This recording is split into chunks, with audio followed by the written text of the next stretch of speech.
Americas continues.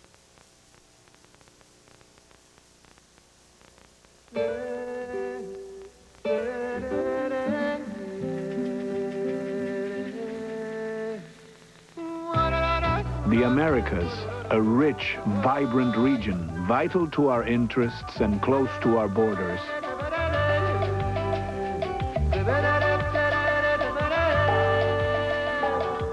They are our allies, our major trading partners, our closest neighbors. Their choices will change our lives.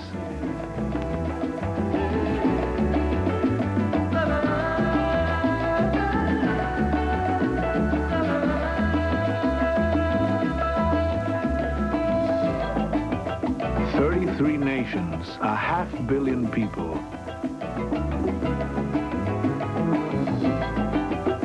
And all of them as much Americans as we are.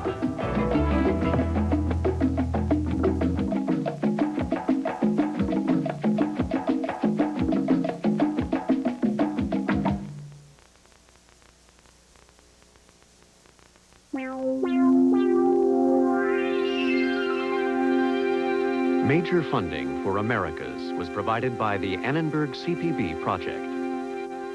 Additional funding provided by Carnegie Corporation of New York, the John D. and Catherine T. MacArthur Foundation, the Rockefeller Foundation, the Corporation for Public Broadcasting, and viewers like you.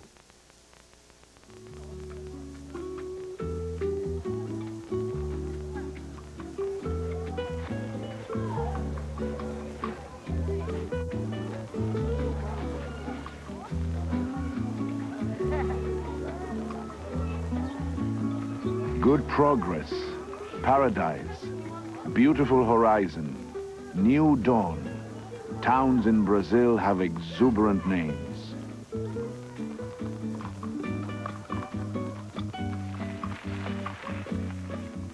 The town of Boa Esperança, or Good Hope, is like lots of other towns along Rio de Janeiro's industrial belt.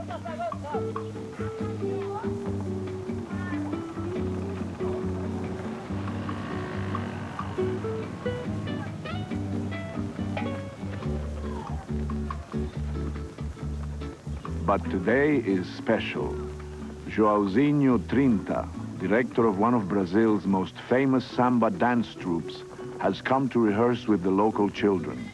They have named their group Flor do Amanhã, Flowers of Tomorrow.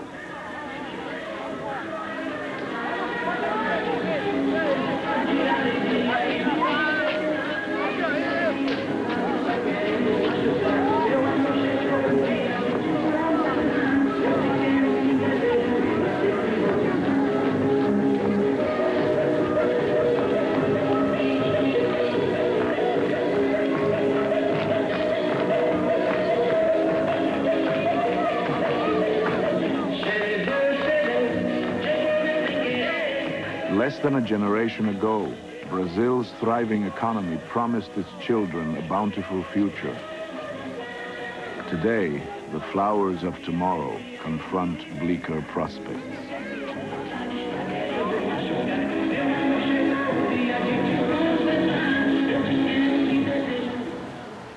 Joãozinho 30 molds these concerns into the carnival floats he designs.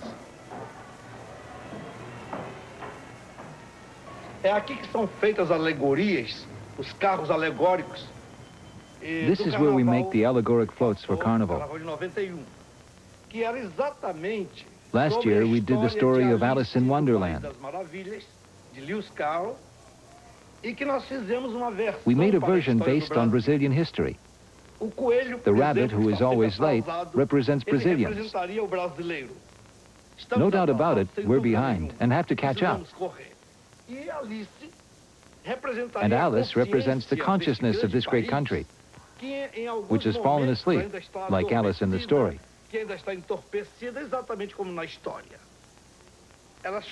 She's crying because suddenly she grew huge and can't even reach her feet. Alice cries tears of sorrow, like Brazil, which is also a giant and cannot solve its enormous problems.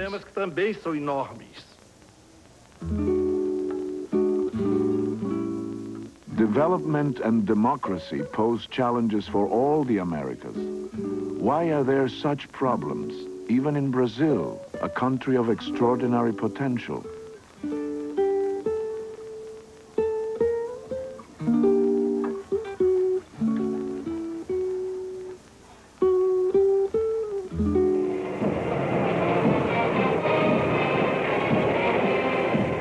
In 1970, Brazil appeared to march firmly along the path to development. The country had been under military rule for 6 years. The armed forces brought with them political stability and economic policies favorable to business.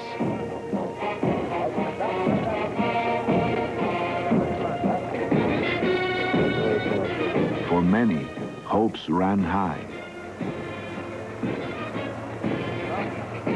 What TV and newspapers talked about, and what older people said, was that the military were going to solve the country's problems. They'd end communism, make this country moral, and make it grow. The army was an institution that had a lot of credibility. People believed in them.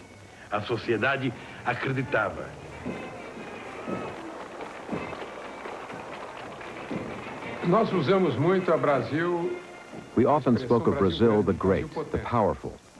Why? A powerful country has land, population, national will, financial resources, technology, and mineral wealth. Brazil has almost all these things, and we knew it.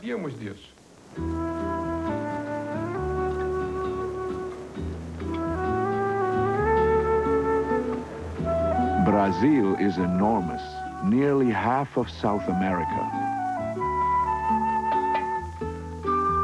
With vast mineral wealth and the largest industrial base on the continent, the country seemed destined for grandeza, greatness.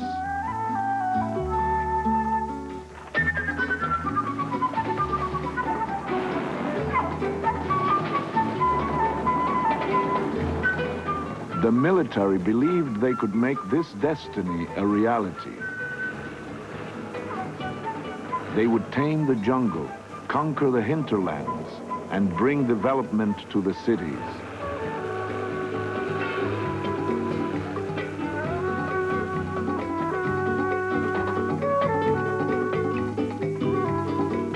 They turned to civilians for economic know-how.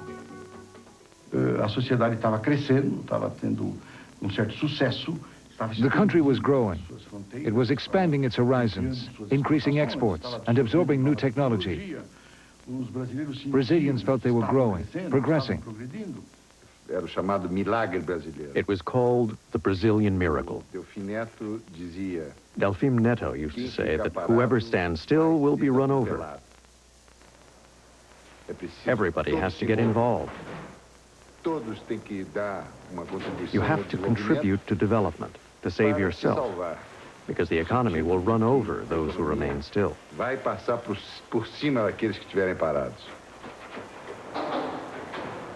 The auto industry played a key role in galvanizing the economy.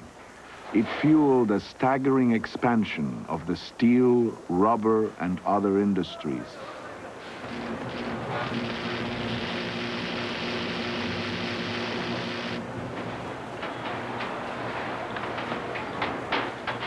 A worker's lifestyle was pretty good. An auto worker at Ford, General Motors, Volkswagen, or Mercedes was considered privileged because he lived in a nice house. He could buy a little car. He and his wife could go to the supermarket and fill up the fridge. He could eat out on the weekends and go to the beach once a month when it was hot. It was really a very reasonable lifestyle for us.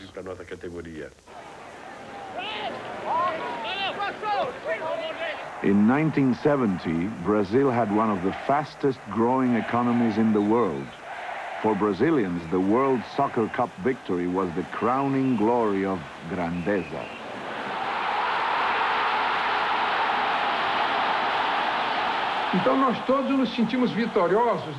We felt victorious as a nation and as soccer champions of the world.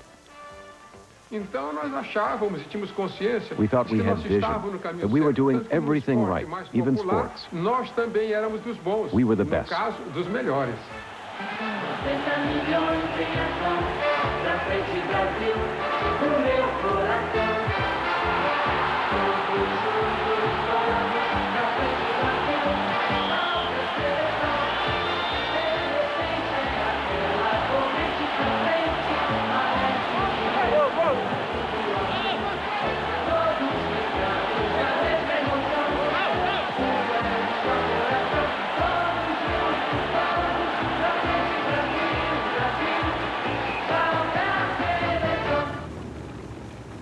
But there was a darker side to life in Brazil at the time.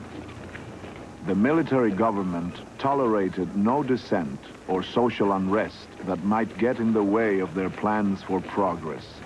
In the Cold War climate of the day, fear of communism ran high. Any opposition was viewed by the military as a threat to national security.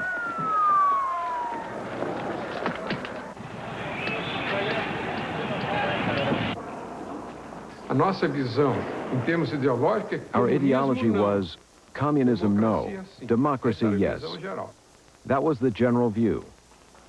Remember, in the 60s, Cuba had been taken over. The U.S. had failed in the Bay of Pigs. And we were one of the targets of communism spreading throughout the world. If Brazil had gone communist, all of South America would have followed. And then what would have become of the United States? That's why we emphasize security.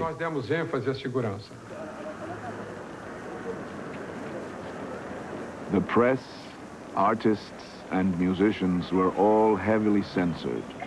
Even Carnival was affected. Any censorship is despicable because it restricts freedom. That's exactly what happened during the military regime. Leaders and artists, their wings were clipped. Without freedom, there is no democracy. It's not just. Criticism is so Brazilian, and so healthy, so creative. You absolutely couldn't criticize.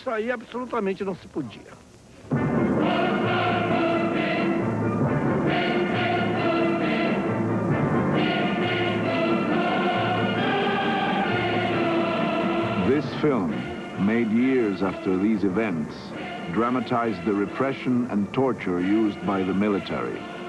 The filmmaker, Renato Tapajós, had been active in an organization which tried to overthrow the military government.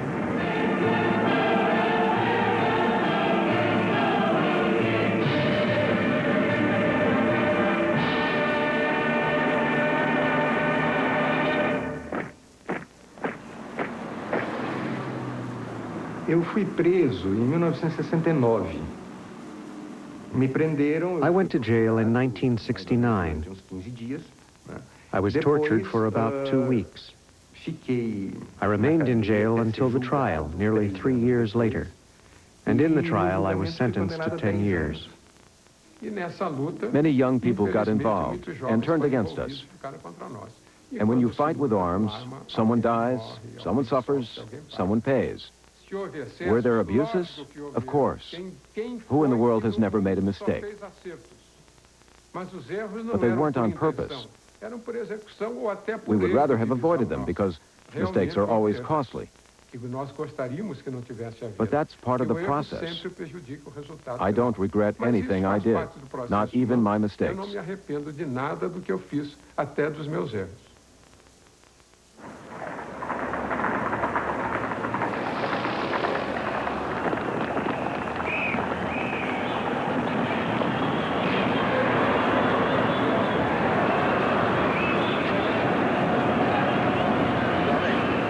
It's funny because there's a contradiction between economic development and political underdevelopment. This was the time of greatest repression. Repression of the union movement, of political parties, the left, students and intellectuals. At the time of greatest political repression, we had the greatest economic growth in Brazil.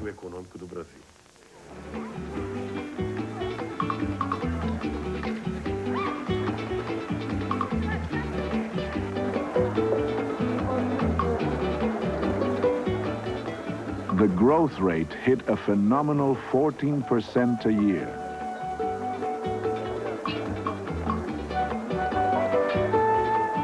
The motto of those in power was, grow now, distribute later.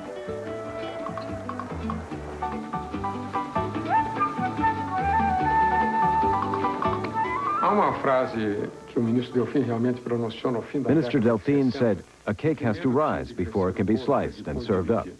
It was true. If there were no cake, what could be divided? We made the cake grow. In the early 1970s, everyone did better, but not equally. The gap between the rich and poor grew wider.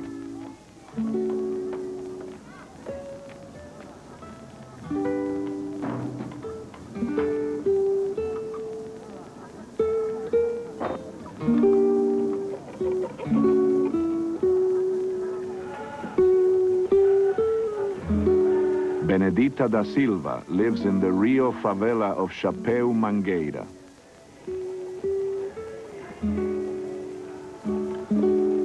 A cena se repete, Dona Mari. A cena se repete. É isso aí. Bacana, né? Tudo bem com a senhora? Ela teve 15 filhos, mamãe. My mother had 15 children. 13 were born in Minas, and my sister and I are from Rio. I grew up in this favela, carrying water, flying kites, playing ball, doing 1,000 things. I began to work when I was very young. By 7 years old, I was running errands in the market. I worked as a maid, then I left and went to work as a cleaning lady in a school.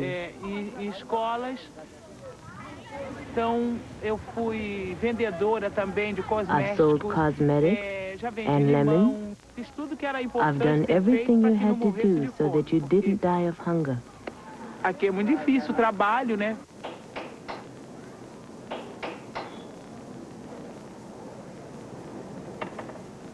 The favelas, or shanty towns, that surround Brazil's major cities swelled with poor people coming to get their piece of the cake.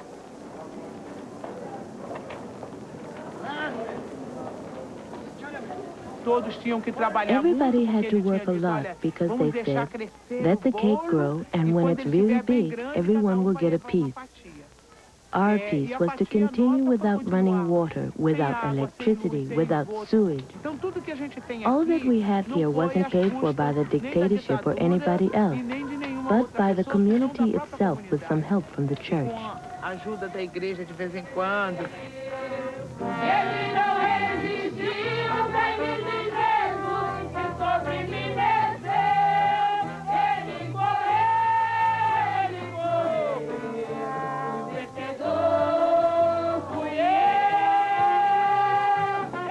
Churches became a physical and spiritual refuge for people who opposed the military and for those left behind in the push for progress.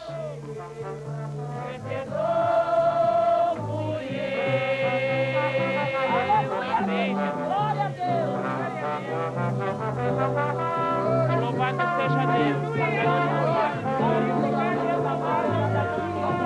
Glória a Deus. Aleluia.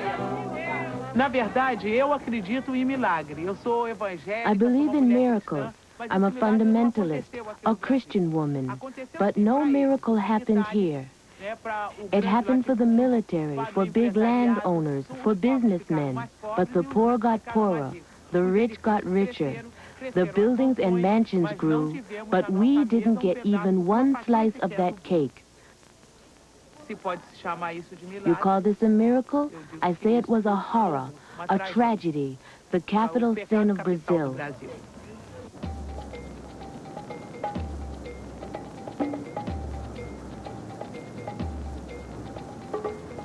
In 1973 came the first hints that the miracle might unravel.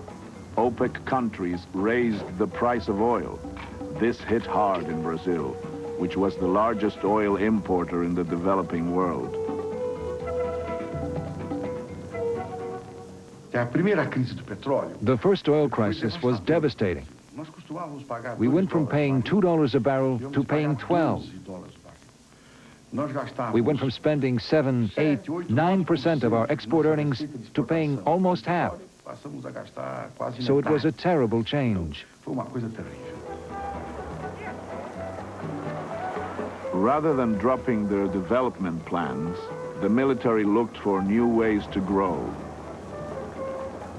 Borrowing seemed a logical solution, and there were many willing lenders.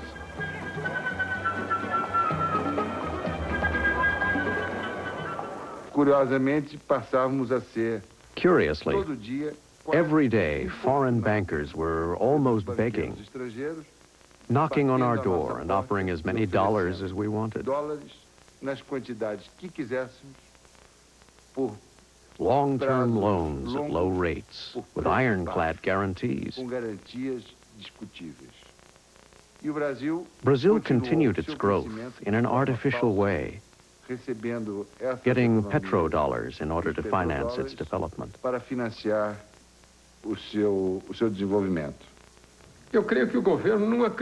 government didn't believe the oil crisis would last.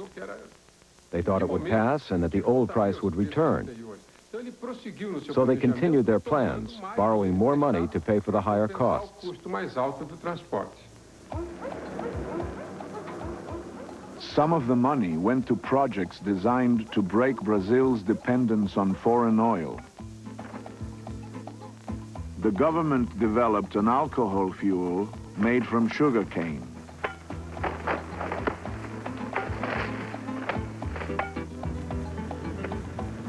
They invested heavily in nuclear energy and expanded their hydroelectric program throughout the country.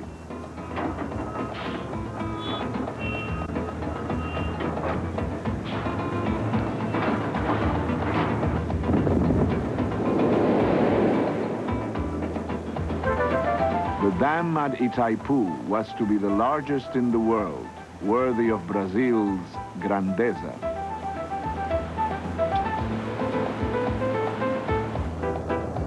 The military also invested in ambitious development schemes, which many called the projects of pharaohs.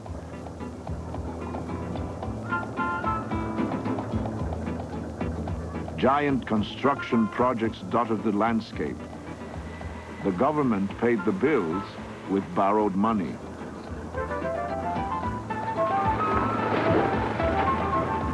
Brazil's growth was now based on a rapidly accumulating debt, but neither the military government nor the foreign lenders seemed overly concerned. In contrast to the rest of the world, instead of curbing development and waiting for a solution to the oil crisis, they continued to accelerate on an absolutely unrealistic basis.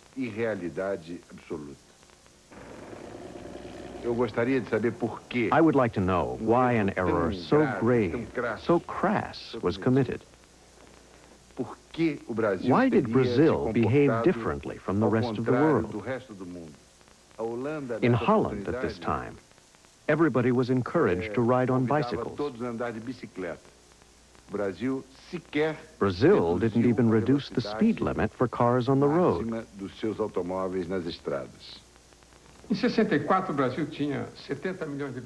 In '64, Brazil had 70 million people. In 6 years later, there were 90. So it increased by 20 million. Many people criticized. They said that the projects were pharaonic, unnecessary. Were they? Let's see. Austria doesn't have 20 million people. In 6 years, we added a country larger than Austria. 20 million is half the population of France, so we gained half of France. How do you solve the problems of a country that grows on that scale by doing little projects? If you think small, you can't lead a big country. A big country isn't like Portugal, tiny. Solutions must be on a grand scale.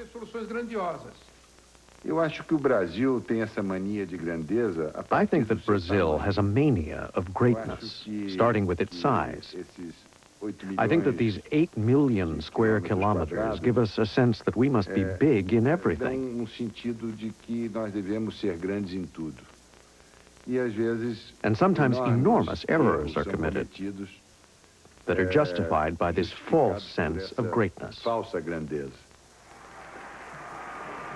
The government was confident it could maintain economic growth and political stability.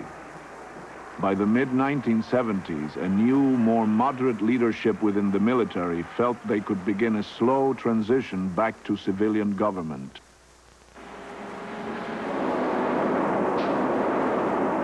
But it was difficult to control.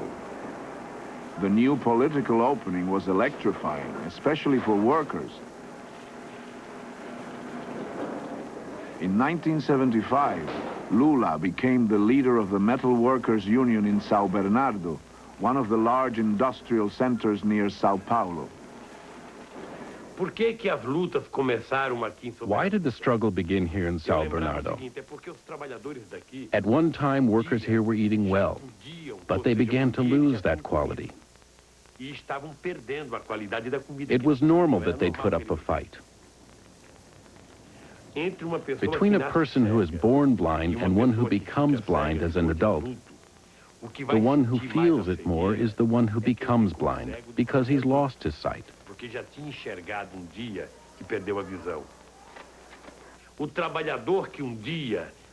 worker who one day was living well and began to lose that, of course, he would rebel against the new political economy of the government. Governamental.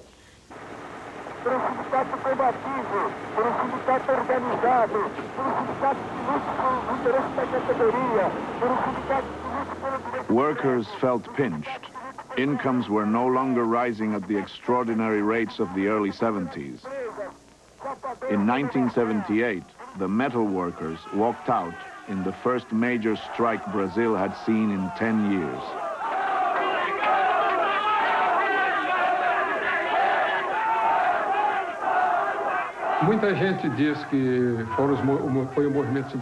People say that it was the union movement that started the political opening. We allowed them to operate. It would have been easy to arrest them. With any movement, if you arrest 10, 20, 30 of them, that's the end of it. It falls apart. That's not what we were after, and not what happened. To say the union movement didn't contribute would be a lie. But we allowed this. That they can't deny, though they'll never admit it. It wasn't a question of whether the military allowed the political opening to take place. There was a climate in society in favor of democracy. Businessmen, the press, and even people in government were speaking about the right to strike. So when we struck, they couldn't do anything.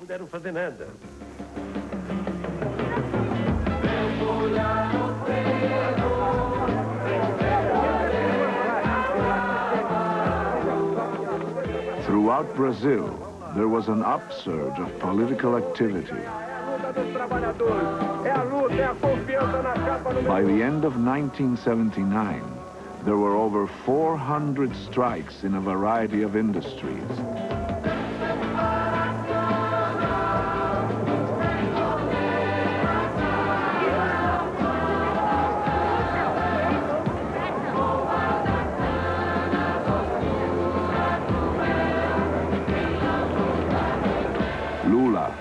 the strikes became symbols of resistance to the military.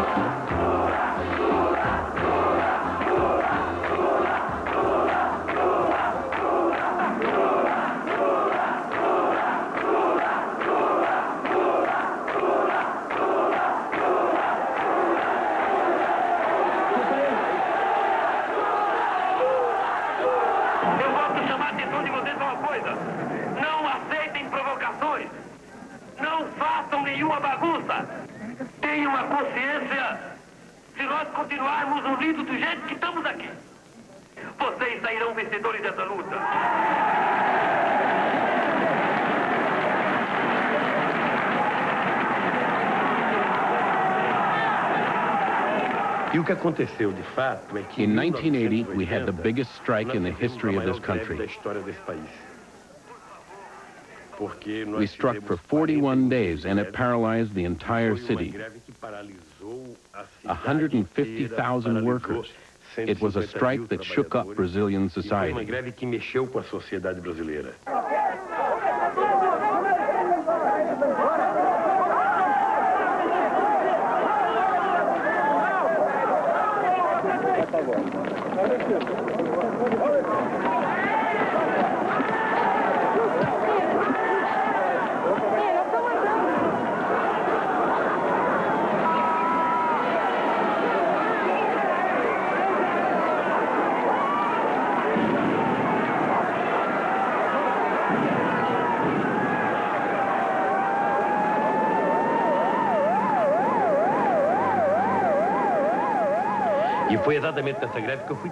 It was in this strike that I was arrested.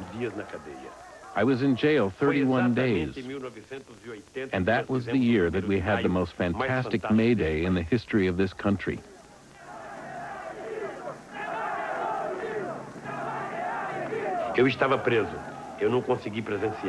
I was in jail. I couldn't be there. But there were around 50,000 workers in the square. The army arrived and surrounded the workers with trucks, police dogs, everybody armed.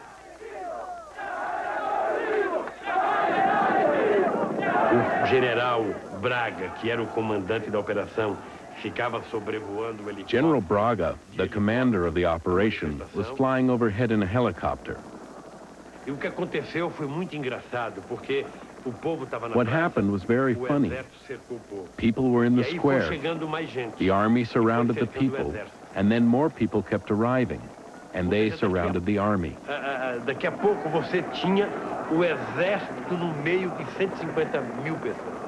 Soon you had the army in the middle of 150,000 people. The commander saw that if he ordered the military to attack the crowd, there would be a massacre the likes of which this country had never seen.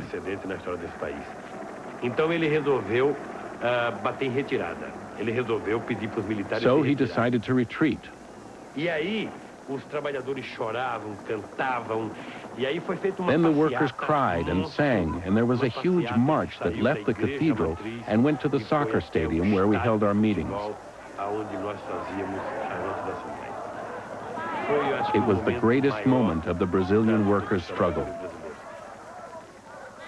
From an economic point of view, we didn't gain anything. We lost everything. But in terms of workers' political consciousness, it was the most extraordinary thing that could have happened.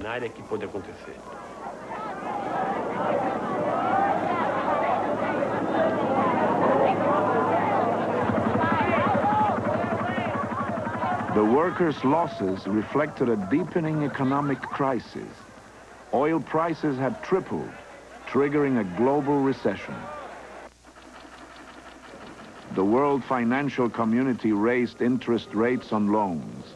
In Latin America, many countries, including Brazil, found that their foreign debt skyrocketed overnight.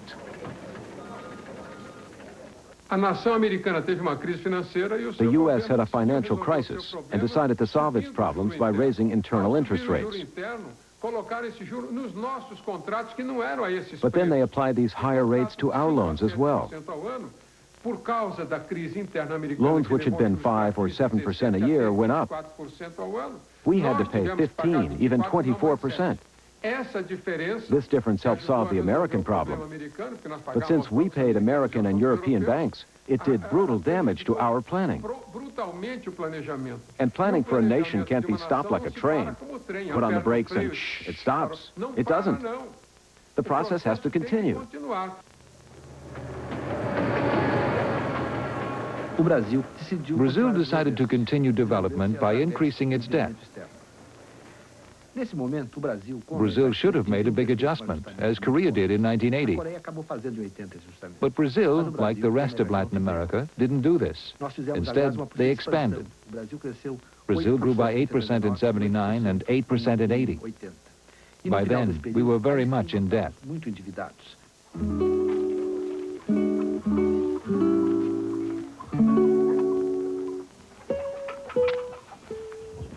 The huge debt forced Brazil into a recession.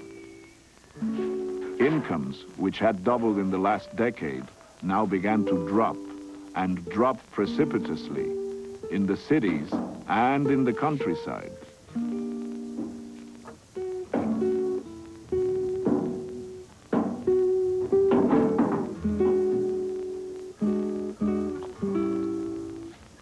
Donabiu lives with her husband on a small plot of land in the northeast.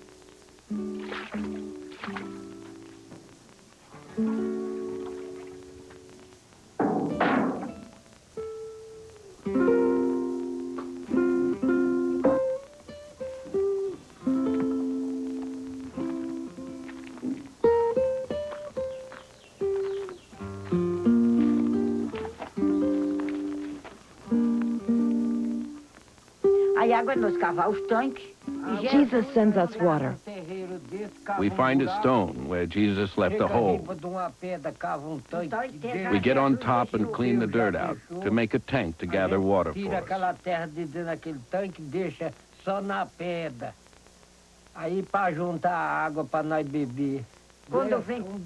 When they kill a cow, we only hear the news. The rich man eats it, but not the poor.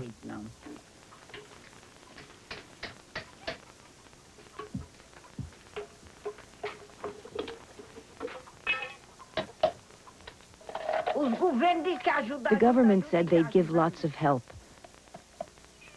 They said there would be many dams, lots of things for us. Poor people were going to be able to plant, have water to drink. Sure, for those who have lots of land. But for those who don't, what can you do? Nothing.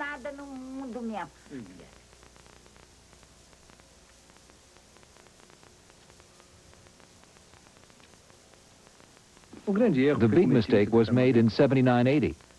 We wanted to grow when it wasn't possible. This mistake increased our foreign debt from $40 to $60 billion. That's when the debt became a very serious problem for Brazil. Desperate for dollars to pay the debt, the government pushed exports. Brazil became the world's largest exporter of orange juice and a major soy producer.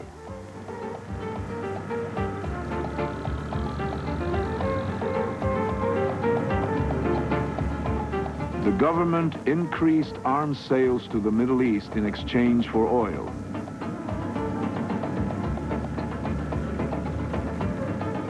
Most of the money earned went to pay the staggering interest payments on the debt.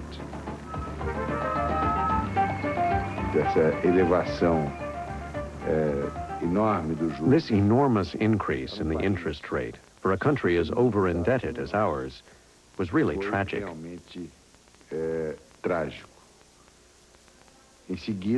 Just after that, Mexico announced it couldn't pay its creditors.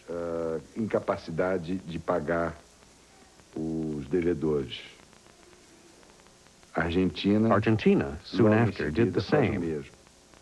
And this created a panic in the international financial system.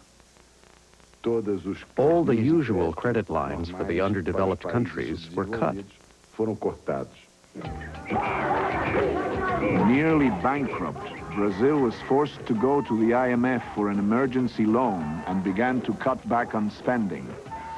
People took their discontent into the streets.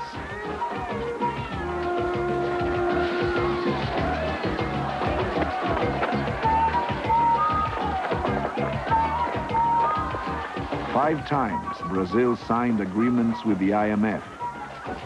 And 5 times, Brazil failed to follow through on its promises.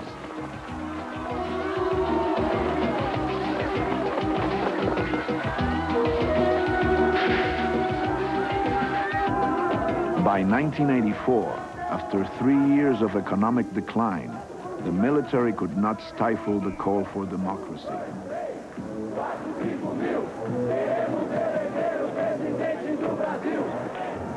More than 4.5 million people from all political persuasions joined in huge demonstrations calling for diretas já, direct popular presidential elections.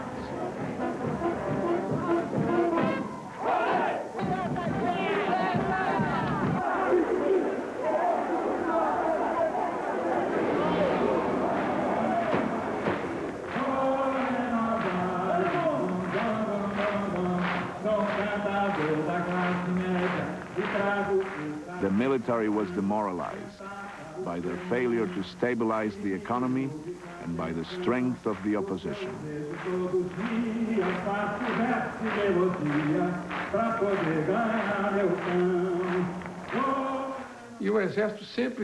The army was always on the side of the people. Throughout Brazilian history, when we felt the people weren't satisfied, our mission was over. Unfortunately, it was a time of crisis. But despite that, we left because the people didn't want us anymore. There is some people that say that it ended because the military regime decided to give up power, because they thought that was the moment to get out of government. This is not true. The reason really was that society was fed up of military. And the businessmen that supported the military for many years, they stopped doing that in the end of the 70s. And the beginning of the 80s was the period of transition for this democracy that you have now.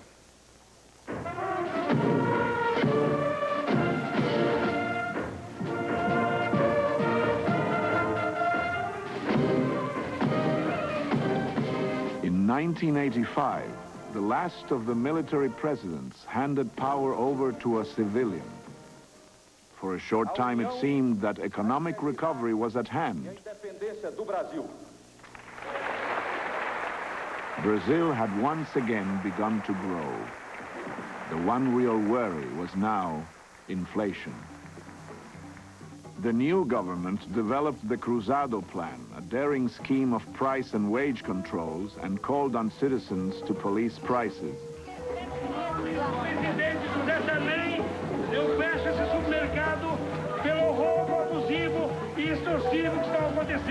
Com mais de 30 produtos. Confissamos em nome de José Sarney, o nosso presidente e o presidente da nova república. Está fechado em nome do povo. O novo destino do Brasil. With the Cruzado Plan, inflation dropped overnight. It seemed as though the civilian government might succeed where the generals had failed. But success was short-lived. As inflation began to creep upwards again, the new democracy was afraid to clamp down and risk unpopularity. The Cruzado Plan was the first big opportunity that Brazil lost to really finish with inflation. This plan failed because it was very poorly administered, because government was not able to distinguish populism from good economic policy.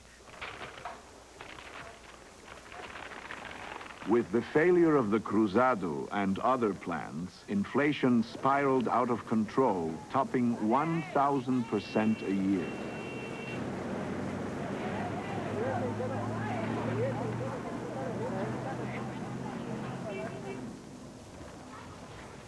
Entendeu? O preço do ovo está 300 cruzeiros a dúzia.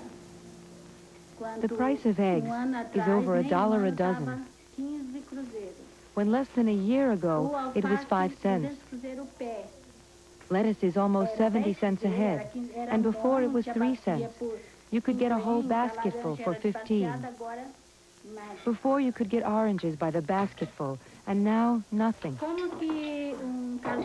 How can a couple with more than 2 children survive in a country like this and provide a bit of fresh juice, a little salad? Como que vai sobreviver? Há ano atrás, o arroz... A year ago, for a bag of rice, just like this, I paid 38 cents. Now it's over $3. And the salaries are like this, tiny. That's it. That's Brazil for you. É isso aí, isso é Brasil, né?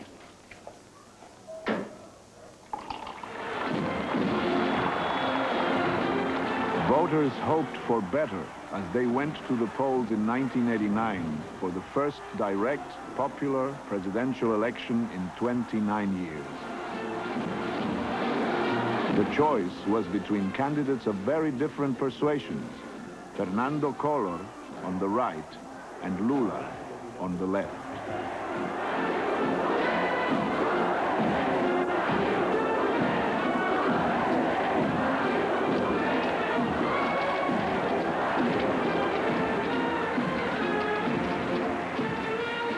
The winner, Fernando Collor, tried to turn the economy around with yet another major economic reform.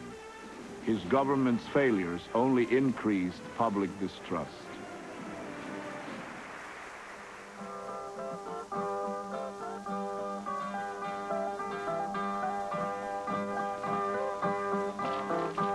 Brazil entered the 90s facing the worst recession in over 100 years.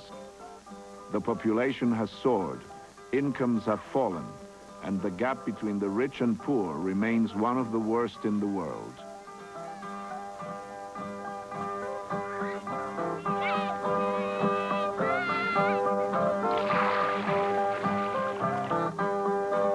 O país está sofrendo crise, fome e desespero. Sai cruzeiro, entra cruzado, vai cruzado e vem cruzeiro. E quando nasce uma criança já deve no estrangeiro.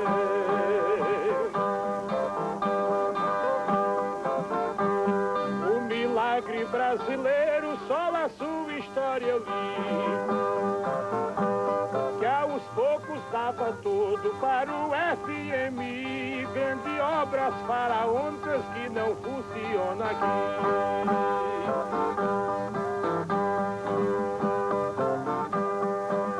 Todo o povo do Brasil é manso como um cordeiro.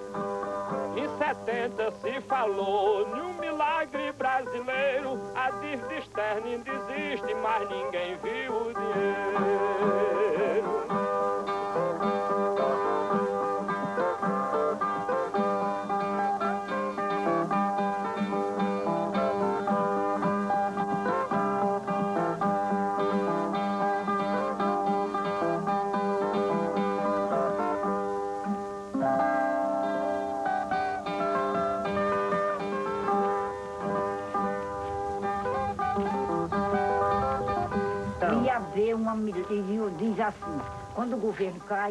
They said, when the government changes, things will get better. What's the improvement? Things got better only for the rich. The future of this country, let me tell you, if you have a little store, you can do business. If you have land and can raise animals, you have a future. But if you can't do a little business, or you don't have any land, it's all over.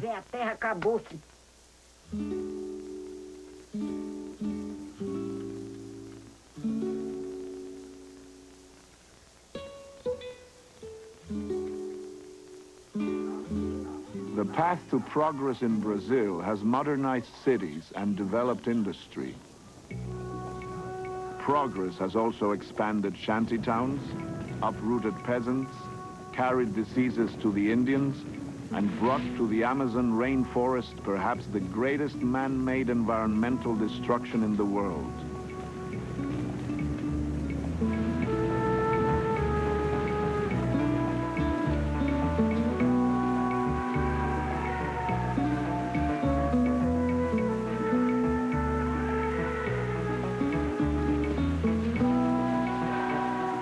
Brazil's democratic gains are for many a ray of hope set against this stark reality. Benedita da Silva became the first black congresswoman in the history of Brazil. A few years ago, I wouldn't have dreamed that I'd be here today as a congresswoman. Yet here I am, after years of struggle, trying to use my office to carry on the work I did in my favela. That's the way I got here, and that's how many other Beneditas and Beneditos will get here. Chegarão tantas outras beneditas e beneditos da vida. Senhor presidente, senhores deputados, faço parte da comissão parlamentar de inquérito. We look at the future with great misgivings, not only the future of children and teens, but of the country. A nation which doesn't invest in its children has no future. We're striving to have a future, to have hope.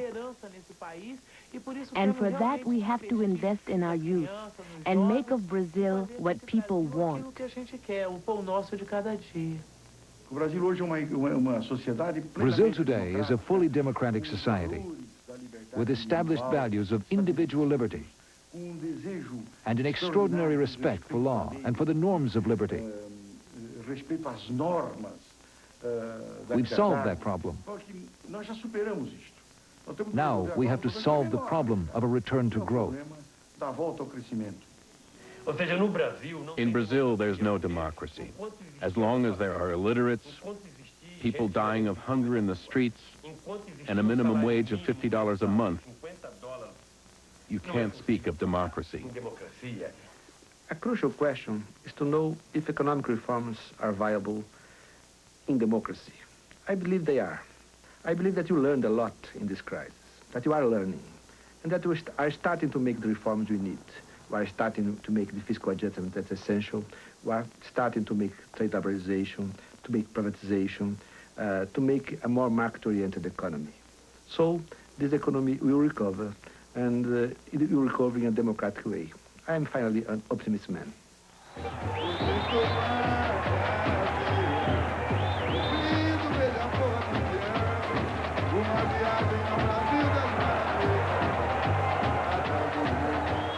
Every February, Brazilians celebrate Carnival, the coming of Lent.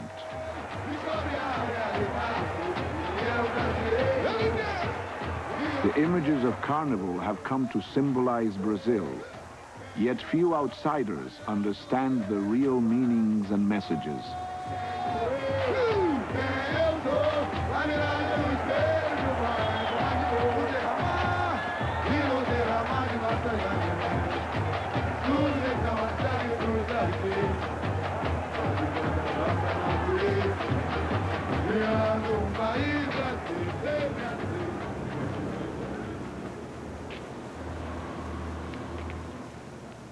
No jardim, ali se encontra o senhor lagarto.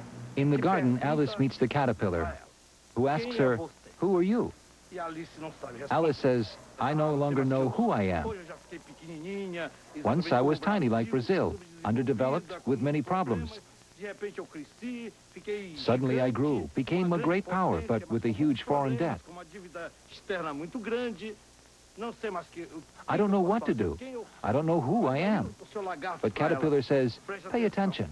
I'm a caterpillar, but I turn into a butterfly, which is the symbol of transformation. This could happen to you, and this will happen to Brazil. Of that, we are certain."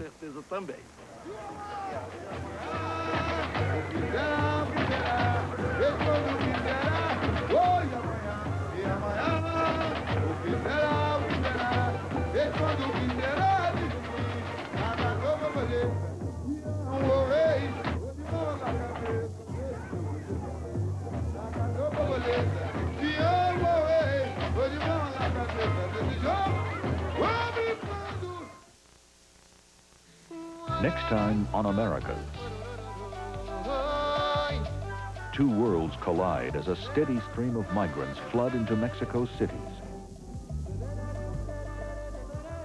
creating a rich mix of cultures and creating dangerous levels of poverty and overcrowding. Continent on the move. Next time on Americas.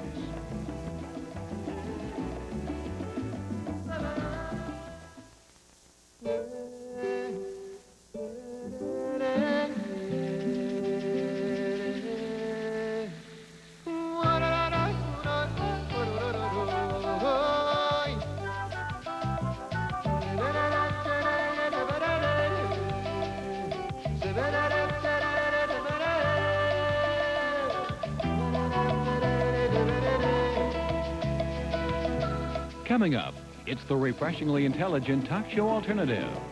Stay with us for Charlie Rose, next on public television from Spokane.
The Americas, 33 nations, 500 million people, close to our borders and vital to our interests.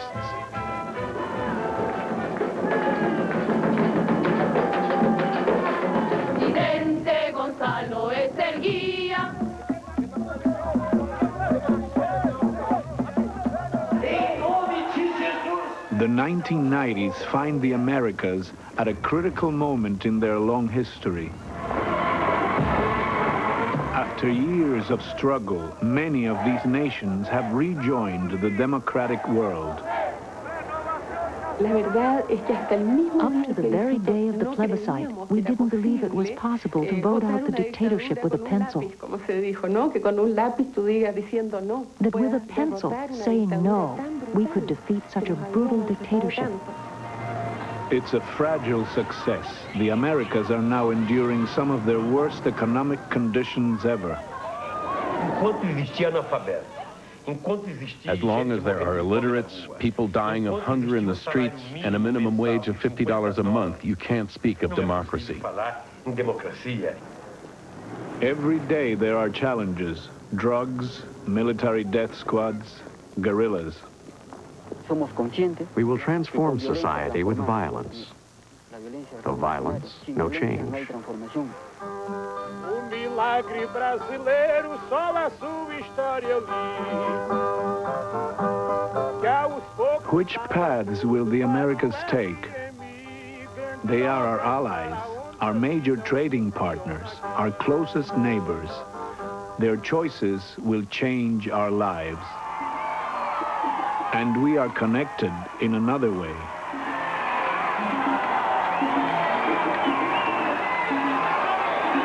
In the next decade, people from the Americas will become our largest minority.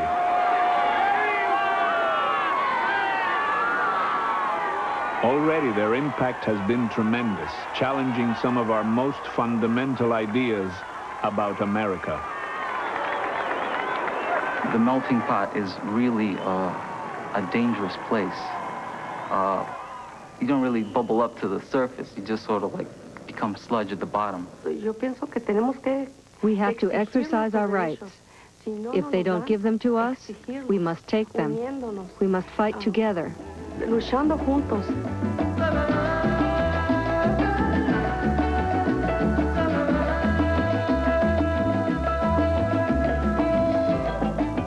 Americas, 33 nations, 500 million people.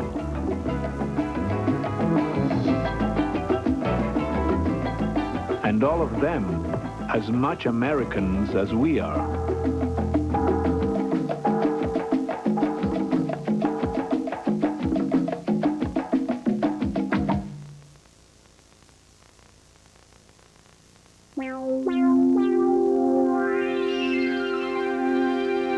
Major funding for Americas was provided by the Annenberg CPB project.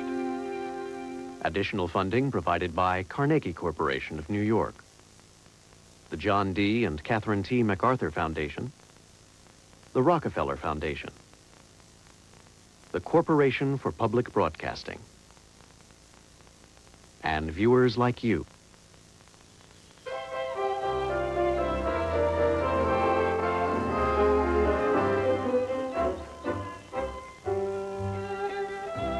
You no doubt wish to see the garden. The garden? The garden of forking paths. In a story by Argentina's most celebrated writer, Jorge Luis Borges, there is a world where time behaves oddly. At crucial moments, time divides into separate branches. All possible outcomes occur. In the Garden of Forking Paths, the best and the worst of all possible worlds exist side by side.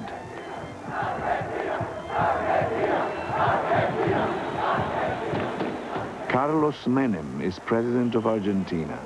His country began the 20th century as one of the world's richest nations, a country which often thought of itself as different from the rest of Latin America.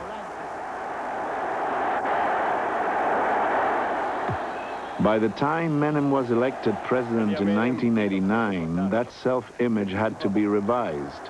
Argentina faced many of the same problems as its neighbors: crippling inflation, political instability, painful scars from a recent military regime. President Menem decided to appeal to national pride. He announced that the peso and Argentina would once again be strong. But national pride must be based on a shared sense of national identity, and in Argentina, as in much of the region, there is a long history of conflict over what and who defines the nation.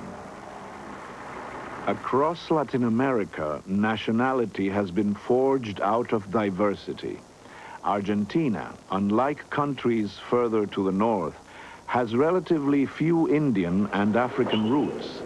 Here, diversity stems from the millions of immigrants who came, mostly from Europe, around the turn of the century. Argentina is as much a nation of immigrants as the United States. Mis padres eran de Siria. Papá vino primero a Argentina. My parents came to Argentina from Syria. Dad came first. Una pequeña fortuna, diría yo. He made a small fortune working as a traveling salesman. I'm the son of first-generation immigrants, and here I am, president of my country. Here in Buenos Aires, the early immigrants had first seen the wealth and promise that drew millions to Argentina. In 1992, Menem tried to revive this image. Seizing on historic events in Europe, he offered to receive up to 300,000 newcomers from the former Soviet countries. Oleg and Elena Belenki are from Ukraine. Before they came here, their knowledge of Argentina was shadowy. In the Soviet Union, we read big Soviet encyclopedia that it's a very beautiful country. There are a lot of Indians and Spaniards and Italians. And all people here speak only Spanish. It was for us news for us. We thought that all people here speak English. And what else? Maybe song. Затем скажите, вам чужая Аргентина? Вот вам история каховского раввина, который жил в такой прекрасной обстановке, в таком чудесном городе Каховке.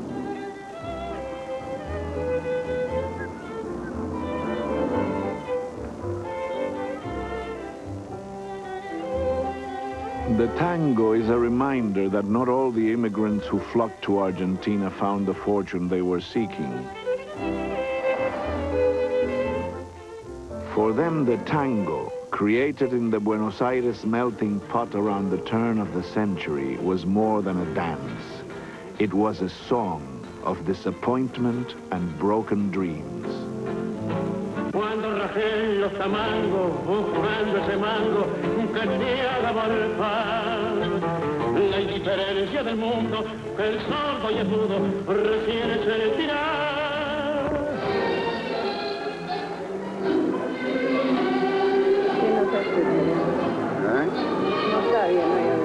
By World War I, tango had broken out of the slums and brothels of Buenos Aires to become for a while a worldwide dance fashion.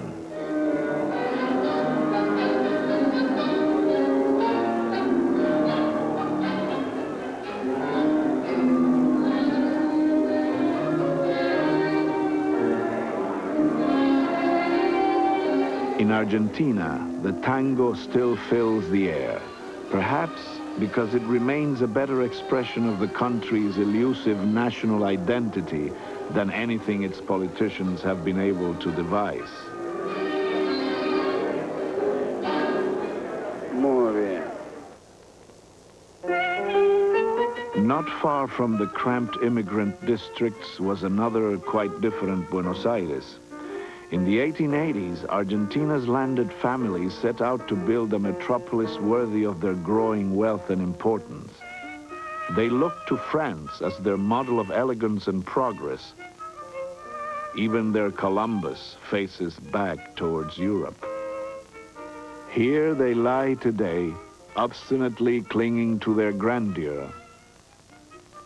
Among the mausoleums in the Recoleta, Buenos Aires' cemetery for the privileged dead, is the vault of the wealthy Escurra family. Pedro Escurra was sent off at the turn of the century to draw maps of Argentina's remote borders. His daughter Marta, now over 90 years old, went with him. My first clear memories are from 1903. Flames and a ghastly roaring noise. I was really scared. It was later explained to me that this was the campsite that Father had set up by Iguazu Falls.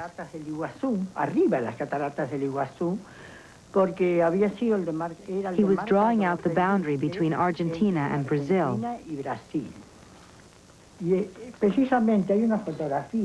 Here's a photograph of Father looking at the falls.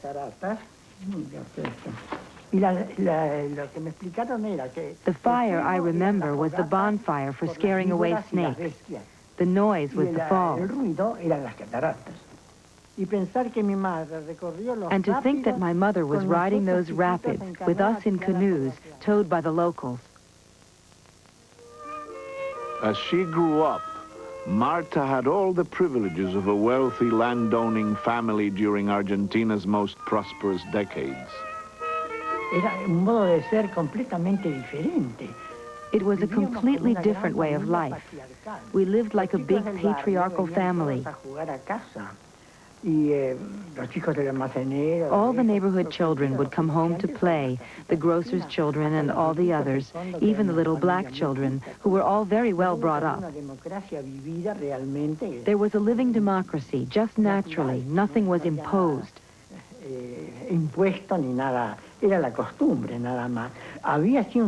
There was, of course, a sense of superiority, but it was a friendly, familiar thing. The oligarch's view of Argentina as one large and benevolent landed estate dominated all other national images for the first decades of the century. But not without a fight. With the immigrant workers came new European political ideas. socialism, trade unionism, anarchism. This movie of the time reconstructed the showdown that erupted in 1919 between old and new Argentina. For the first time, the military was called in to crush angry strikers. Vigilante gangs beat and killed hundreds of immigrants, calling them foreigners and Jewish agitators. Traditional Argentina had knocked down a challenger that would stay down for a generation. The country could return to its golden age. For a few, the golden age still shines. One of Argentina's forking paths leads to a delightful world where at the end of the driveway is a polo field. The Argentine national anthem announces the start of a tournament with boys from Argentina, Chile, Spain, Australia, and England. There are 8 boys from England who've come over, all members of the pony club, all very pleased to be here, and all having a most wonderful time in the center of world polo.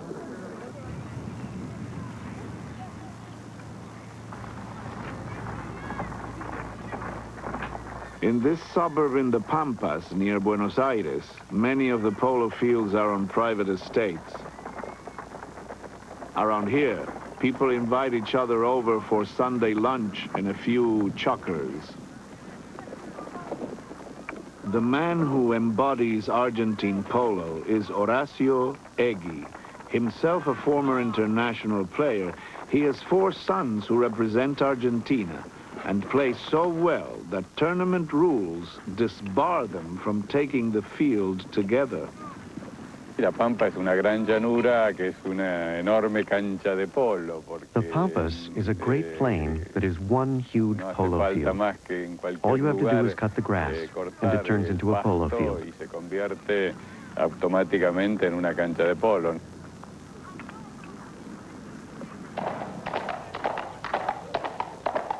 Egui's business is cattle, which he sells in the Laniers stockyard in Buenos Aires.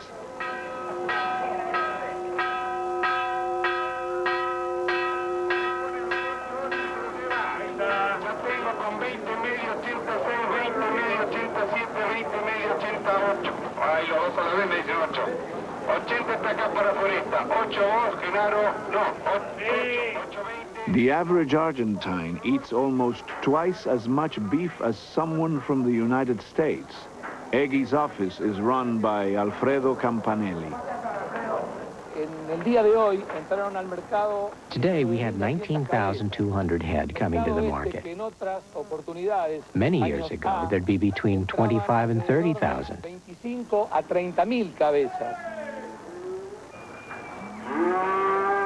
This market was once one of the engines that drove Argentina. The economics were simple. Beef, grain, and wool flowed out of the ports, and foreign-made goods flowed in. But building the groundwork for such systems took money, foreign money. In Argentina, by far the largest investor was Great Britain.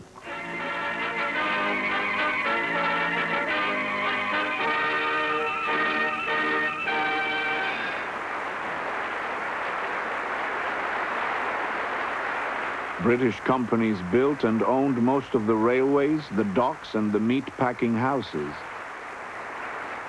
The result was a pact between landowners and powerful foreigners, which to many Argentines seemed like a colonial relationship. Dedico esta exposición al gran pueblo argentino.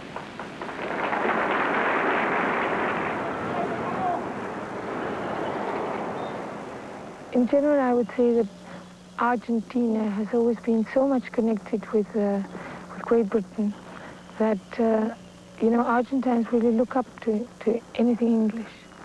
Clothes, the language, the sports, the habits, I mean, that sort of thing.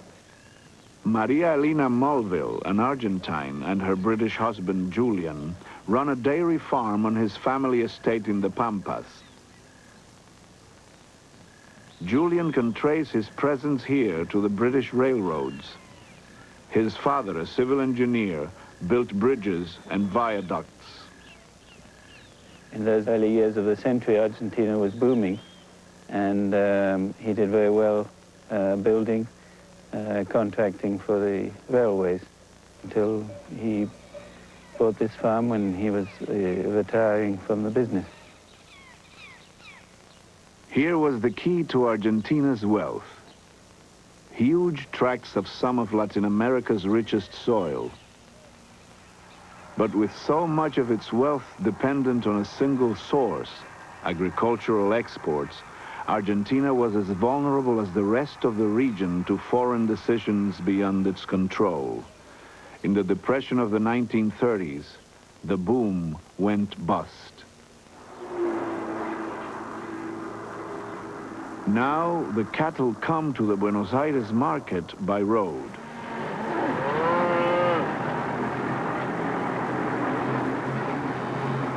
The train lines that once converged on the stockyards are abandoned, reminders of a past age. On top of the railway tracks, a shanty town has grown up.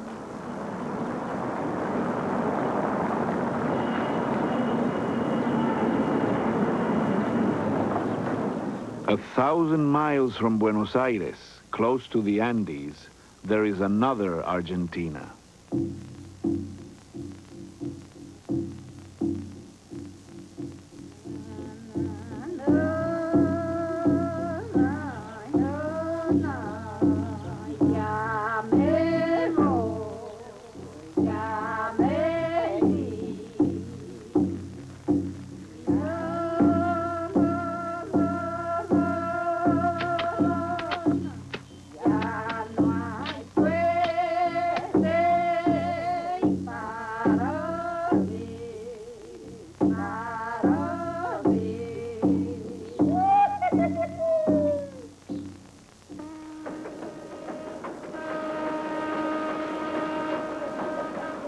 It's easy to forget that this, too, is Argentina. The Northwest has been neglected by the national government for generations. It remains economically stagnant, its people impoverished. Once upon a time, it was the other way round. In the 16th and 17th century, these northern regions were the closest to the heartland of Spain's American empire. By order of the Spanish crown, all goods to faraway Buenos Aires had to be sent from Lima. Mule trains would toil through these mountains on an immensely long southward journey with taxes at every stage.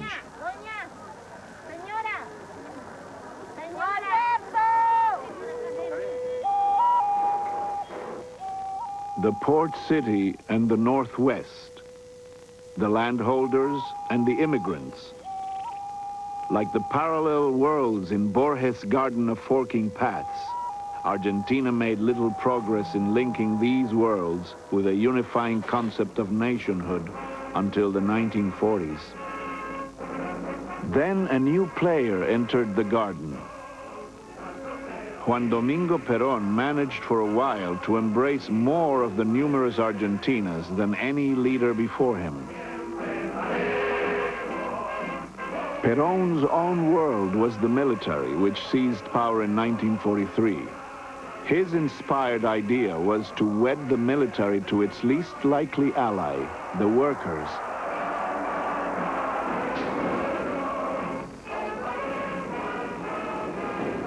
Perón's rise to power began quietly when he took the minor office of Secretary for Labor in the military government. Humberto Fiorito was a worker on the Tafí Viejo Railroad in Argentina's depressed Northwest. When Perón came and imposed the social laws we still benefit from today, It brought a complete turnabout for the Argentine working class. Para la clase trabajadora argentina. Lógicamente, el obrero de sufrimiento pasar a la satisfacción. The worker moved from misery to the satisfaction of having access to housing, better food, decent clothes. And the man responsible for that radical change was Perón. Autor de todo ese cambio radical ha sido Perón. Por eso Dios. So I say God sent us Perón to improve the lot of the Argentine working class. It was a time when hundreds of thousands of rural workers, many of them mestizos, were leaving for the cities. The sons of the immigrants also now had the vote as Argentine citizens. Together they made a new power base for Perón. But one group was deliberately left out, the landowners. They created an artificial antagonism. The Argentina that was one big family was lost. There was hatred between the classes, which hadn't existed before. I remember instances with people working, helping with work at home. And all of a sudden, I mean, they felt respect before, or you felt that they felt respect. And their attitude changed. Not so much because they felt they had more rights, but because you felt that they hated you a little bit.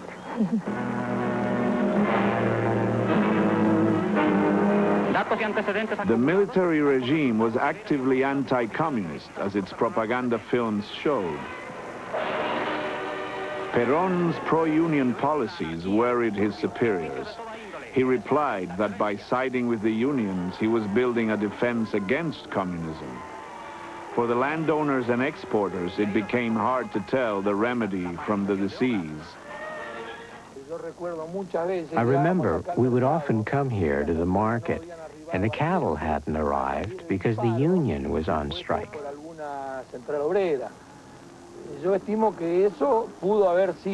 I think that was one of the problems that hit the landowners.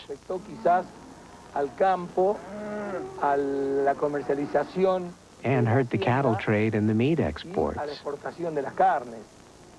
The military rulers agreed. By 1945, they had had enough of Perón. New political explosions rock Argentina as Colonel Juan Perón, strongman vice president, is forced to resign by the military clique that rules this country of 14 million people. Perón was placed under arrest. Then, in the most remarkable demonstration in Argentina's history, hundreds of thousands of workers poured into Buenos Aires and demanded his release. The army gave in, but the anti-Perón faction in the military remained, biding its time.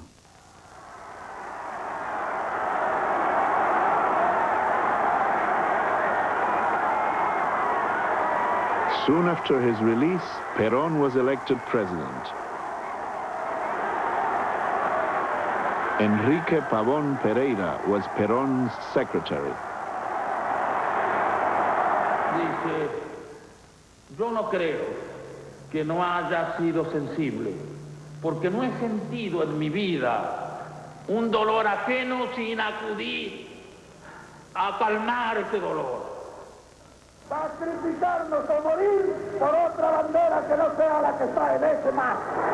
No he escuchado una arbitrariedad sin que haya puesto mi corazón para evitarlo, para modificar la ley, para que los pobres, los necesitados, los sumergidos recibieran parte de esa ley, de esa reparación y de esa justicia. Y cuando esto no ha sido posible, cuando alguien me ha pedido mi mano, me he cortado las dos para darlas definitivamente en prueba y testimonio de mi verdad. Eso es Perón. Perón was now all-powerful, but with a power that depended on pleasing the crowd. In this, he had an ideal ally, his new wife Eva, whose rise from obscure poverty added to his appeal among workers. Perón promised social justice and a strong nation.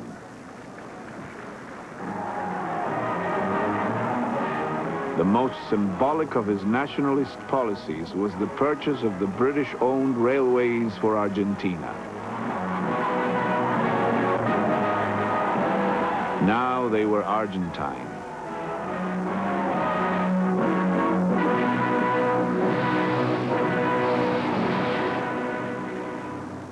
Perón's government also lavished money on new Argentine industries, creating jobs for his supporters and a new breed of industrialists. One of them was Jorge Antonio. Under his friend Perón, he set up a factory to build Mercedes-Benz trucks in Argentina and made a fortune. It was a time when many Latin American countries were trying to break free of foreign imports. It wasn't just an Argentine phenomenon, but in Argentina it had exceptionally effective support from the government. That meant that after the war, the prospects for industrialization were real in Argentina. I believed in it and threw myself into it. But someone had to pay for all this. Perón forced landowners to sell to the state, taxing the profits to pay for industrialization.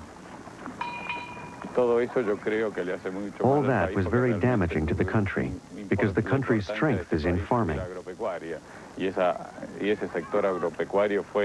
The landowners were hit hard in order to subsidize an industrial sector which turned out to be inefficient.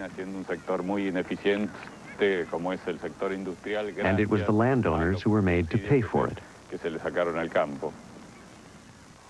Eva Perón played her own role in alienating the old families who normally would have invited the president's wife to head their charitable societies. The charity ladies went to greet the president, and he received them in bed, in his dressing gown. As they sat there, quite surprised by the reception they were getting from the president, a door opened, and out stepped this good-looking girl in a bathrobe. It was Eva Perón. The ladies just couldn't accept her.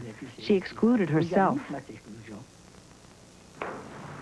Eva Perón would outshine the charity ladies and their charity. From her own show business milieu, she summoned a brilliant young dress designer, Paco Jaumandreu, to her apartment. She came to the door herself. I was struck by her skin, the way she stood, her figure. I didn't like her clothes, and I told her so. I told her she was dressed like a second-rate tango singer. You're pretty fresh, aren't you, she said. And what would you have me wear for my first mass rally? It was autumn, so I said, a suit. I made her that famous suit that's been seen in photographs all over the world. Eva's instincts were right. This was the benefactor the people wanted. A poor kid dressing up, not an aristocrat dressing down. She turned charity into a political force. Eva Perón's arrival created a huge commotion in Tafe Viejo. Everybody came to this train station where we are now just to be with her, if only for an instant. Because Eva Perón was the symbol of a better future for all Argentines.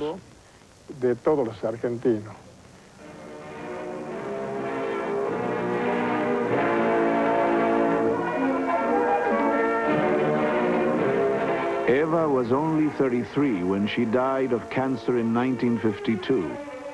The 2 weeks of lying in state in Buenos Aires, the millions of mourners, the regal funeral have become legendary images of Argentina.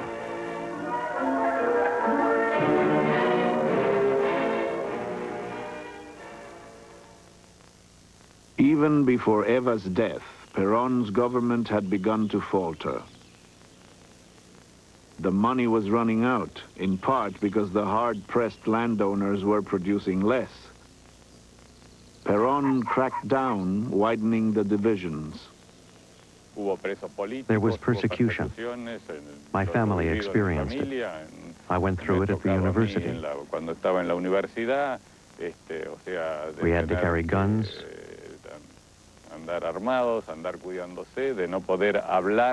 We couldn't speak freely, even in our own home, for fear of ending up in jail. It was a period when civil liberties did not exist. In 1955, old Argentina reasserted itself.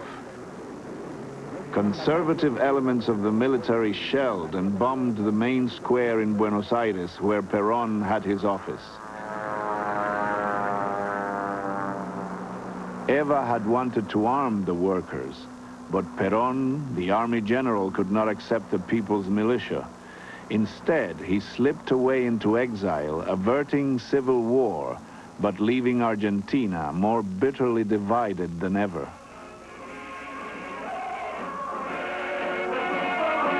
In an old shed in Tafí Viejo lies the rusting hulk of Perón's great locomotive of state. Ever since his fall, successive governments have tried vainly to haul Argentina out of Perón's shadow.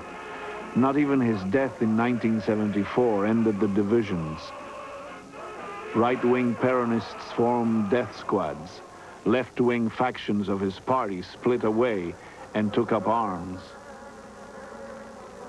In 1976, the army presented itself again as the only force embodying the nation and claimed that the threat was more than a leftist guerrilla movement. It was much more than that. You could see them at work in the universities, for example. And the people involved weren't necessarily the students who went on demonstrations. Clearly, there were activists. And there were intellectuals who felt that this was perfectly all right, which it wasn't, not in my view. What followed was the most terrifying repression Argentina has ever known. It is now called the Dirty War. These two sisters, shopping with their grandmother in Buenos Aires, are today living the legacy of that period. In July 1977, their parents were rounded up. Their mother was a school teacher, their father a student of philosophy. Baby Maria was seized with them. When they kidnapped my mom and dad, I was 18 months old. My mom was 8 months pregnant. I spent 10 days in the concentration camp where they took them. That photograph is from when she was 14 months old. The day after it was taken, we discovered through the neighbors that her parents had been taken away, with her in their arms, my daughter and her husband. And they took a baby basket because my daughter was 8 months pregnant. For several days, Aide Lemos knew nothing. Then one evening around midnight, baby Maria reappeared, abandoned without explanation at the entrance of Aide's home. There was no word of the parents. Only gradually did Aide learn that she was not alone. Other mothers and grandmothers like herself, in an act of defiant courage, began assembling regularly in the main square of Buenos Aires. With their white headscarves, they became a kind of national conscience, forcing everyone to understand what was happening in Argentina. ¿Por qué no nos dicen a nosotros si están vivos, si están muertos? ¿Por qué no nos dicen? Si le buscamos eso nada más. Que nos respondan nada más, después nos retiramos. ¿Cuántos son ustedes? Miles de mujeres, miles en todo el país, miles. The army was attempting to remove, clandestinely and without legal process, a whole generation of political thought which they judged to be subversive. There were many intellectuals who considered the existing system, or the way society was organized, to be very unjust, and they thought it ought to be changed. Whether they were right or wrong, it was very difficult to establish a clear line between those who sincerely believed in this and those who were part of the ideological apparatus of the guerrillas, which had spread everywhere.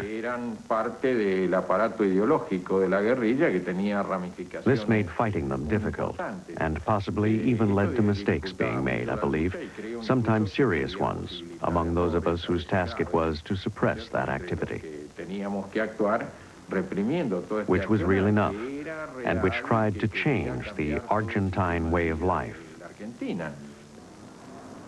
Only later, with the eventual collapse of the regime, did firm information filter through to the mothers. 10 years after the disappearance, Aide Lemos learned that her daughter had given birth to a baby girl in the detention center. The child was still alive. She was traced to the house of a policewoman formerly connected with the detention center. Legal action was launched to recover the child, though not before some soul-searching by the investigating judge. She was 10 years old and had lived 10 years thinking that those people she was with were her mother and father. But we knew that it was our duty somehow to make up for this awful history which we Argentines have gone through. The only possible compensation was to give back at least something of what had been taken away. So the news was broken to the child that her mother was an imposter. I don't think I was so upset by the fact that she wasn't my mother. It was as if I had known all along. I was upset because I was living with them, and suddenly I wasn't anymore. But afterwards, you want your real home, not the one that's been given to you. For years, I'd known I might have a brother or sister. I found out after she did, I think. The day I had to go to court, in fact. They said, "We're going to court." What for? "Oh, because you're going to meet your sister." Oh, that's interesting. At the court, the two girls were left alone together in the judge's office. After less than an hour, but it felt like an extremely long wait, the door of the office opened. Maria came running up to me and said, "You're the best judge in the world." Meanwhile, Maria Jose was tugging at me. She grabbed her sister's arm and said, "Show him, show him." Well, I have this mole on my arm, and she says, "Oh, you have the same mole as I do." And it came out in the papers that we recognized each other because we had the same mole. I almost died. I don't like people talking about where I have my moles. Aide took her new granddaughter home. Anxiously, she watched for signs that the child was unhappy, that all this was a mistake. But all she found were occasional reminders that Maria Jose had inhabited another world, one of policemen and guns. She'd tell me to watch the door. She says, "Don't you have a gun?" I say, "No, why would I have a gun?" She says, "If a thief came, this is what you do." And she'd make as if to aim. I say, "Okay, I'll aim at the legs." "No," she says, "you've got to aim here. Hitting the legs won't kill him. Here, he's out of it." The girl's parents were never found and are presumed to be among the thousands who were killed in the dirty war. Sacar el cargador. Dar un golpe de manivela. Sacar el tapón. In the barracks of Argentina's oldest regiment, the 1st Patricians, is a board commemorating their campaigns. The dirty war is there, listed as the struggle against subversion. It was their first war for 100 years. By 1982, the dirty war had been won, but the nation was still fragmented. The junta had not been able to stop the country's slide into economic chaos, and not even the atmosphere of fear could prevent a nationwide protest strike against the generals. There was one issue alone that could unite Argentina. The generals decided to stake everything on it. 3 days after the national strike, the next war on the battle list, the Malvinas campaign, was launched. 150 years earlier, 2 British warships had sailed to the remote Malvinas or Falkland Islands, 400 miles off the southern coast of Argentina. They drove out a small Argentine settlement. Ever since, the Argentines have wanted the islands back.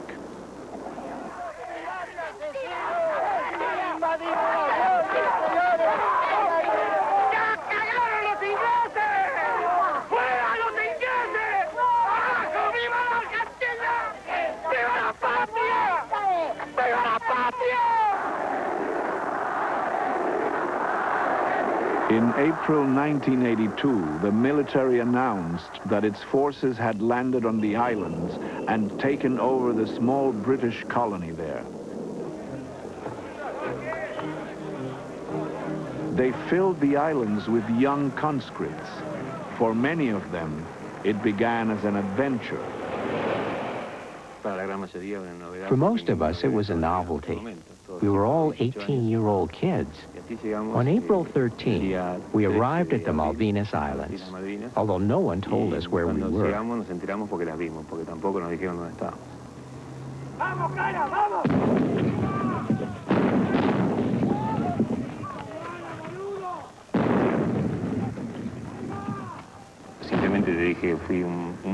I was a waiter in the officers' mess. When I got to Malvinas, they told me, "You are a gun aimer." I had never aimed or touched a gun. General Menendez, veteran of the campaign against the left-wing guerrillas, was commander of the Argentine troops on the islands. He knew that his forces were poorly prepared for a possible British landing. When I arrived in the Malvinas, I can't deny I felt very worried about the future. Some of the reports we had were, to say the least, unsettling about England sending forces and not knowing what steps the national government would take. It could all lead to a serious or even critical situation. We had barely set our feet on the Malvinas when we realized there were 2 enemies. The British enemy and another enemy, our own army's logistics. Finding food was the first problem. One of the options had 4 legs and walked. The sheep. The place was full of sheep. In the first days, we grabbed the sheep with our hands. We were almost friends. Then they began to notice that the sheep which came with us wouldn't return. They began to keep some distance. We had to shoot at them with a 9mm pistol because they wouldn't come any nearer than 50 yards. This went on until, to get a sheep, we had to shoot at it with a rifle because they'd see us a mile away and vanish. They knew they'd be the basis of a delicious barbecue. This was one of the few ways we had of feeding ourselves during our first 20 or 30 days in the Malvinas. The general's gamble that Britain would not attempt a military response so far from home proved wrong. When the British task force landed, many Argentine conscripts thought they would now go home. We were under the illusion that it was all a bluff, and as soon as the fleet arrived, we would get out. That it wasn't a real war.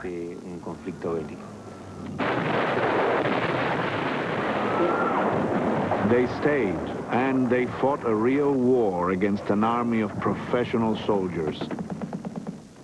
As more and more Argentine conscripts died, General Menendez appealed to the military leaders in Buenos Aires, who had ordered him to fight to the bitter end. My proposal was refused. I had to take the decision myself to halt the fighting and save these troops who fought so hard and deserved to live.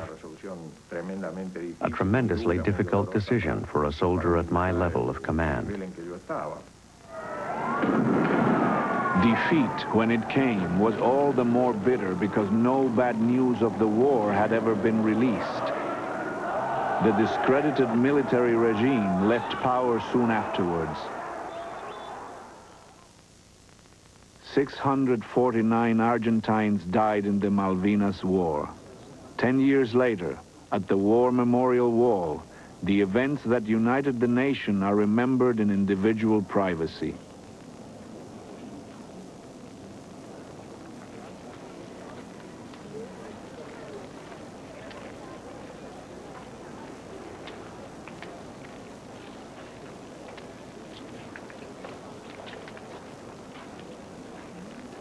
Since the Malvinas War, it has been the turn of democracy to pick up the pieces and try to create a more workable concept of national unity. Carlos Menem is Argentina's second democratic president since the military regime collapsed. One of his jobs is to bless babies that are seventh sons, an old custom from more sparsely populated times.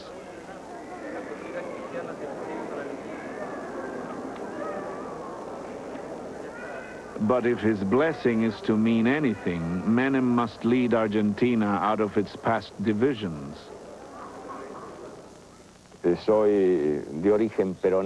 I'm a Peronist. I've never had a different political idea. But right from the start, I said, what's good for Argentina is good for my government.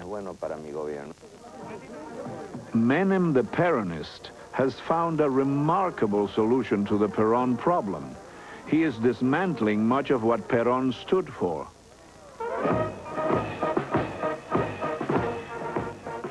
Although Peronists were the main victims of the dirty war, he officially pardoned the military rulers who had been tried for crimes against humanity.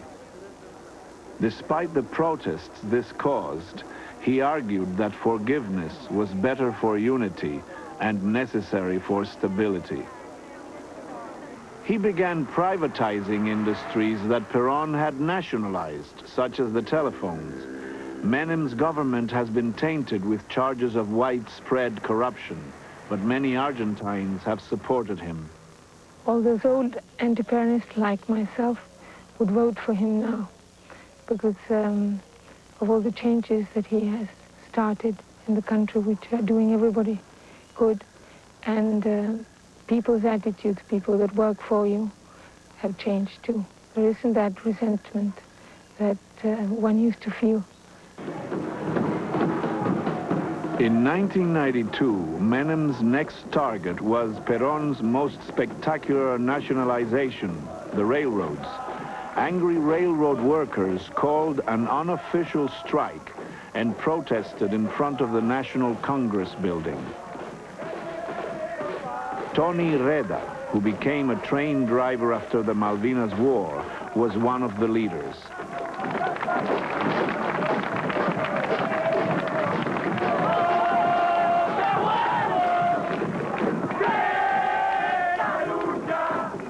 "You son of a whore," they chanted about the man who was calling for more immigrants, but also cutting away at some of their traditional sources of work.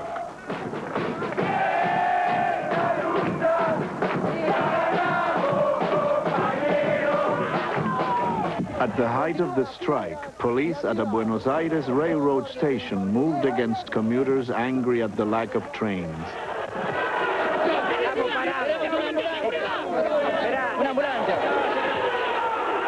The government accused the strikers of being led by extremists. I feel really sad. A man who claims to be from a party that always respected the workers can't just say we're a bunch of extremists. If opposing this system means you're an extremist, I think right now there are plenty of extremists. Those who want to hang on to the past from an ideological standpoint are totally mistaken. The world is evolving, and if your ideas and ideology don't keep pace, you will fail. In a constantly changing world, the Latin American countries have worked hard to construct their national identities. It takes time and vision to give all the different sectors in a country a sense of belonging, a concept of nationhood which satisfies their own concerns and takes them beyond self-interest to a broader consensus. This is the balance which the leaders and the people of Latin America's multiple worlds are struggling to achieve. As for the ex-Soviet newcomers Oleg and Elena, their place in the Argentine nation will be more secure when they manage to get a street vendor's permit.